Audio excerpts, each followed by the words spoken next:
We live in a world in which we see the gendered framing of intimate partner violence, and we know that to be true, that it's a gendered crime, but we don't necessarily have that nuanced understanding of how that plays out in LGBTQ relationships, and that they actually do play out, some in the same ways and some in unique ways to our relationships as well. To increase community readiness in the LGBTQ community to be able to access services and to identify intimate partner violence means that we really need to strengthen our communities.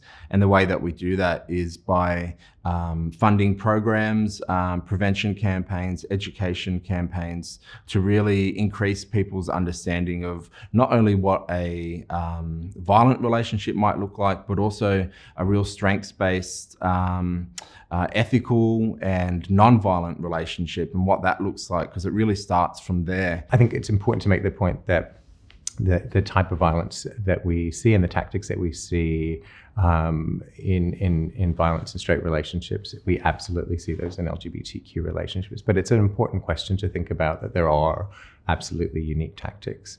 And the one that is kind of foremost or comes to mind immediately is around identity-based violence or identity-based coercion or threats.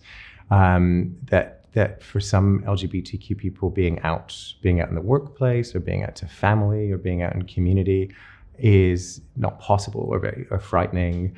And for that to be used as a threat, a coercive threat or a way to control somebody, a way to socially isolate somebody. Other tactics of abuse include denying a transgender person access to hormones or purposely dead naming them or misgendering them.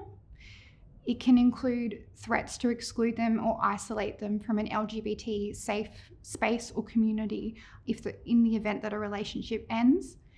It can also include using a person's internalized homophobia or the trauma that they've experienced as a result of being an LGBTQ person against them. I think LGBTQ people haven't always had the best experience of service access.